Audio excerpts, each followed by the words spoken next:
গোপন বন্দিশালায় বন্দি করে রাখা বন্দীদেরকে জিয়াউল হাসান বিভিন্ন সময়ে তার গাড়িতে তুলে নিয়ে গিয়ে যেমন টঙ্গী হয়ে ভৈরব পর্যন্ত এই বাইপাস রাস্তার মধ্যে দিয়ে একদিনে সেখানে আমরা 3 জনের সাক্ষ্য প্রমাণ পেয়েছি যে 3 জনকে তুলে নিয়ে গিয়ে একটার পর একটা হত্যা করে গুলি করে হত্যা করে নালার মধ্যে নদীর মধ্যে লাশগুলো ফেলে দেওয়া।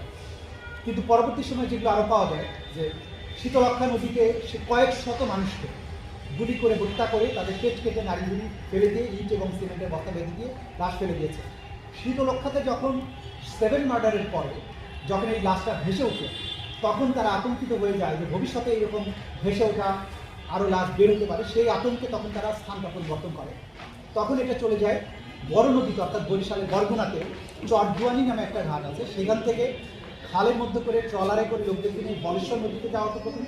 এবং বলেশ্বর নদীর থেকে জোয়ার ভাটার হিসাব করে সুন্দরবনের দিকে মোহনার দিকে যাওয়া হতো, এবং যেখানে গিয়ে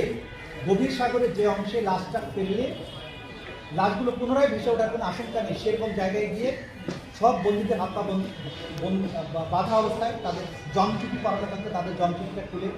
মাথার সামনে একটা বালিশ রেখে তারপরে তাদেরকে গুলি করে হত্যা করা হতো, বুকের সামনে বালিশ রেখে বুকে গুলি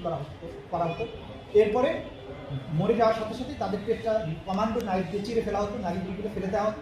ইটের বস্তা সিমেন্টের ব্লক বেঁধে ধাক্কা দিয়ে ট্রলার থেকে ফেলা হতো। এই যে নারকীয় হত্যাযজ্ঞ,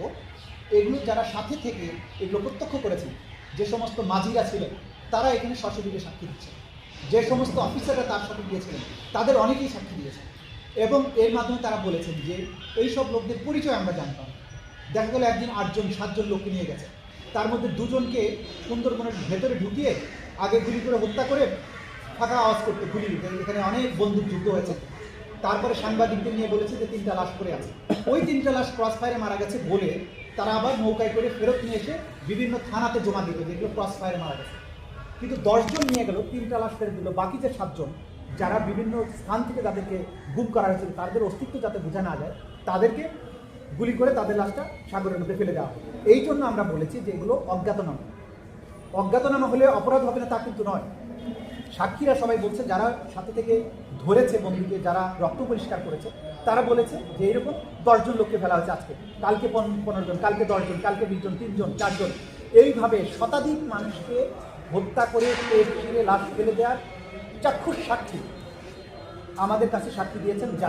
যাদের তথ্যের ভিত্তিতে এই ফরমাল চার্জটা দাখিল করা হয়েছে। এর বাইরে 5 শতাধিক ব্যক্তির হত্যাকাণ্ড সংক্রান্ত প্রত্যক্ষদর্শীর সাক্ষী আমাদের কাছে আছে, যেগুলোর আরও অন্যান্য এভিডেন্স কালেক্ট করার জন্য আলাদা তদন্ত চলমান আছে, যেগুলো খুব শীঘ্রই হয়তো দাখিল করা হবে।